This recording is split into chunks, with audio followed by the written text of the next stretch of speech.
On Abbas Bappi साहब ने भी हमें ज्वाइन किया, पाकिस्तान तहरीक इंसाफ के लीडर हैं। थैंक यू सर, वक्त दिया आपने।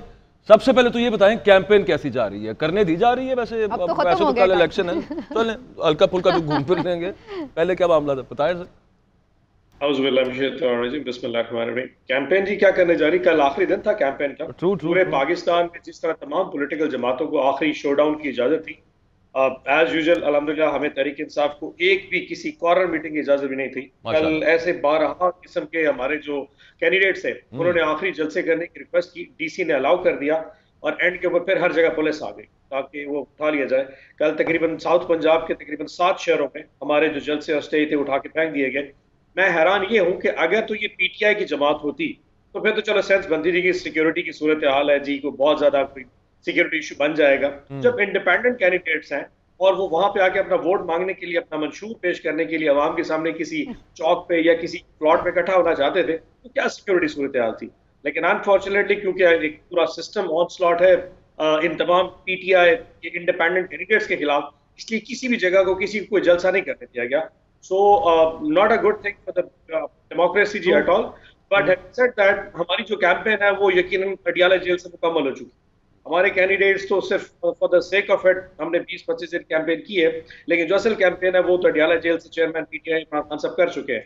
सो अल्हम्दुलिल्लाह वी वेरी मच कॉन्फिडेंट कि कल का दिन जो है ना दैट विल बी हमारे लिए इंशाल्लाह नुसरत फतेह का दिन होगा जी। वही, लेकिन सेनेटर साहब जो भी हम डिस्कशन कर रहे थे दैट इज़ वेरी इंपॉर्टेंट। आपको ने कैंपेन भी आपके बकौल आप कॉन्फिडेंट हैं, आपके शायद बहुत मेंबर्स जीत भी जाएं, लेकिन उसके बाद क्या बहुत अनसर्टनिटीज़ हैं कि आपके लोग जो हैं इधर उधर शामिल ना हो जाएं, और अगर वो ना भी होना चाहें शामिल तो एज ए पार्टी आप लोग कैसे एग्जिस्ट करेंगे? आज इलेक्शन कमीशन ने जो फैसला दिया सलमान अकरम राजा साहब की दरख्वास्त पर, उससे तो ये लग रहा है कि Pakistan Tehreek Insaf as a Jamaat exist नहीं कर रही है इन इलेक्शंस में। देखिए, मैं लीगल पर्सपेक्टिव तो मैं इतना नहीं समझ सकता, वो जज साहब ने दिया होगा और मुझे उनकी आवाज नहीं आ रही थी, not very much audible to me. But मेरे पास 2 पॉइंट्स हैं। क्या एथिकली ये पाकिस्तान में किसी भी member of the national assembly या प्रोविंशियल असेंबली को सूट करेगा कि वो इंडिपेंडेंट इलेक्शन लड़के आए, इमरान खान साहब के नाम पे वोट लेके और किसी और जमात को जाके ज्वाइन करे, या कोई और जमात ऐसे इंडिपेंडेंट कैंडिडेट को अपने साथ ज्वाइन कराए? लोग कंपैरिजन कर रहे थे 2018 के इंतखाब के साथ कि उस वक्त बहुत सारे इंडिपेंडेंट्स ऐसे थे जो जीत के आए थे और उन्होंने तहरीक इंसाफ को ज्वाइन किया था। 2018 के इंडिपेंडेंट्स 2024 के इंडिपेंडेंट्स में बड़ा फर्क होगा। वो रियल इंडिपेंडेंट्स थे, किसी पार्टी के मंशूर पे, किसी आइडियोलॉजी पे नहीं लड़ रहे थे। ये पीटीआई के लोग हैं जो इंडिपेंडेंट पावर मजबूरी, एक सुप्रीम कोर्ट के फैसले के तहत इंडिपेंडेंट लड़ रहे हैं। सो इलेक्शन जीतने के बाद they have to be part of the PTI ethical values. दूसरा जो मैं पॉइंट दे सकता हूं, वो आज अगर सलमान अकरम राजा का आपने फैसला पढ़ा हो, मेरे ख्याल में इलेक्शन कमीशन ने अपने कॉफिन में खुद ही एक नेल ठोक दिया है। उन्होंने उस फैसले में लिखा है पाकिस्तान तहरीक इंसाफ एक रजिस्टर्ड सियासी जमात है जो इलेक्शन कमीशन के पास रजिस्टर्ड आज भी मौजूद है। पल्ले का निशान इसलिए हमसे लिया गया था क्योंकि हम टाइम पे इलेक्शन नहीं करा सके थे, इसलिए इलेक्शन कमीशन के आर्टिकल 209C, वो जो फौसला सा आर्टिकल है, उसके तहत हमें वो बल्ले का निशान नहीं दिया गया। That means कि as of today हम एज अ जमात रजिस्टर्ड मौजूद है इलेक्शन कमीशन की किताबों में। सो जो लोग कल जीत के आएंगे इंशाल्लाह कल शाम को और या परसों सुबह, वो तहरीक इंसाफ अगर ज्वाइन करना चाहें और इंशाल्लाह वो करेंगे, they will all be part of the PTI. अच्छा, at the very same time Bappi साहब, जो इलेक्शन कमीशन का जो फैसला है, आपकी बात बिल्कुल दुरुस्त है कि रजिस्टर्ड पॉलिटिकल पार्टी तो माना जा रहा है, लेकिन इलेक्शन कमीशन साथ ये भी कह रहा है कि सलमान अकरम राजा को पीटीआई के नामजद करदा उम्मीदवार के तौर पर नहीं देखा जा सकता, फॉर्म 33 पर उनका नाम नहीं लिखा जाएगा। मतलब ये मुझे तो यूं नजर आ रहा है कि जैसे आपके तो शायद पोलिंग एजेंट्स भी अंदर ना हो, वो कहेंगे आप तो खैर जमात हिस्सा ही आपकी तरफ से कोई नहीं ले रहा, तो पोलिंग एजेंट भी पाकिस्तान तहरीक इंसाफ का अंदर कोई नहीं, लेकिन वो इंडिपेंडेंट का तो होगा ही ना। तहरीक इंसाफ का कह रहा हूं नहीं, मैं तहरीक इंसाफ का कह रहा हूं। फॉर्म 33 पे उन्होंने फैसला दे दिया कि आप पोलिंग एजेंट भी इंडिपेंडेंट हो जाएंगे। जी जी, थोड़ा अर्ज कर दूं, अगर आप फैसले को थोड़ा दोबारा गौर से पढ़ लीजिए तो उसमें ये लिखा हुआ है कि तहरीक इंसाफ इलेक्शन कमीशन के पास एक रजिस्टर्ड जमात के तौर पे मौजूद है। अगर हम जमात मौजूद है तो इसका मतलब हमें कोई भी ज्वाइन कर सकता है, और स्पेशली ये लोग जो हमारी जमात की आइडियोलॉजी पे लड़के आएंगे, ये तो जीते। अब इसमें जो इफ्स एंड बट्स की सिचुएशन है वो चीज है जो पाकिस्तान में कोई भी प्रेडिक्ट नहीं कर सकता। बिल्कुल, I can not predict the unpredictable कि परसों इन आजाद लोगों के साथ क्या होगा।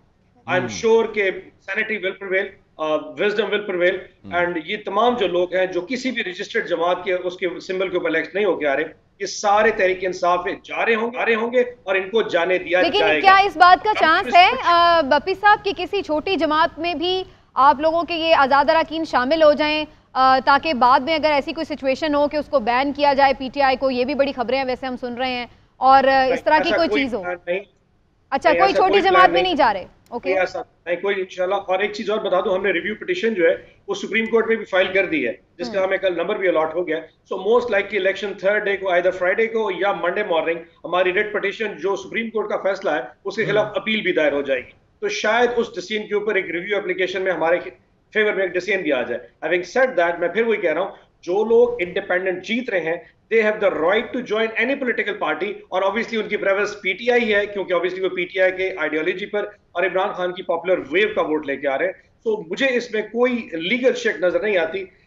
एनी लीगल लॉयर में डिफरेंट पर्सपेक्टिव, पर मेरा यही पर्सपेक्टिव है। बिल्कुल ठीक, बिल्कुल ठीक। अच्छा सेंटर साहब, मैं एक सवाल आपकी इजाजत से करना चाहूँ, मेरा फ्रीका भी करना चाहता, तो ये बताइएगा कि आप जैसे कह रहे हैं कि लेवल प्लेइंग फील्डिंग नहीं दी जा रही, गिरफ्तारियों की खबरें आ रही हैं, लोगों को दफातर नहीं खोलने दिए जा रहे, क्या आप समझते हैं कल आपके पोलिंग एजेंटों को नहीं रोका जाएगा और वो पोलिंग एजेंट पोलिंग स्टेशन पर मौजूद होंगे? इस किस्म की कोई मुश्किलात तो नहीं आ रही हैं? आपको खदशा तो नहीं है? पोलिंग एजेंट्स तो पोलिंग कैंप्स तो लगने ही नहीं दिए जा रहे। I am telling you officially, हमें कहीं पे पोलिंग कैंप लगाने की इजाजत नहीं है। तो किसी जगह पे किसी इंडिपेंडेंट जो पीटीआई कैंडिडेट है उसका कोई पोलिंग कैंप नहीं होगा। अब पोलिंग एजेंट के साथ क्या होगा, वो इतने खौफ में है कि कल जब वो अंदर घुसेगा वहां पे तो उसके साथ क्या होगा ये तो कल सुबह ही पता चलेगा। आज के दिन में हमें कोई किसी जगह पे ना तंबू, ना कनार, ना कोई बैग बनाने की इजाजत है, ना हमें जगह दी जा रही है। सो ये तो हमारे पास मौजूद नहीं है। कल के तो आपने बड़ा अहम इंकशाफ किया है, अगर आपका पोलिंग एजेंट नहीं होता आप फॉर्म 45 नहीं ले सकेंगे, काउंटिंग में आपका बंदा नहीं होगा, दूसरी जमातें जो मर्जी बार्गेनिंग करके आपस में वोट डाल लें, देन व्हाट, फिर क्या होगा? पहले कौन सा कवानीन चल रहे पाकिस्तान में पिछले 1.5 साल से जो इस पे इतने ज्यादा हम परेशान और हैरान हुए बैठे हैं जी? ये कौन सी तेरी बात है? लेकिन एक चीज बता दूं भट्टी साहब, and I am very hopeful, कल पाकिस्तान का हर शहरी, ये 12 करोड़ लोग जो वोट डालने जा रहे हैं, ये सारे के सारे पोलिंग एजेंट है। एंड नैरेटिव जो हमारा नैरेटिव है, अल्हम्दुलिल्लाह वो पूरी कौम समझ चुकी है कि कल जो वोट है वो असल में इमरान खान की अडियाला जेल की एक चाबी है। अगर आपने कल वोट खान साहब की उसके ऊपर जाके कास्ट कर दिया तो you stand likely a chance कि आप खान साहब को इंशाल्लाह within no time will get him out of it.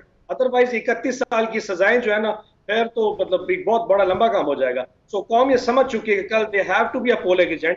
कल वो वोटर भी होगा, पोलिंग एजेंट भी होगा, कैंडिडेट भी होगा, और फॉर्म 45, फॉर्म 3, ये पता नहीं ये क्या ढकोसले हैं।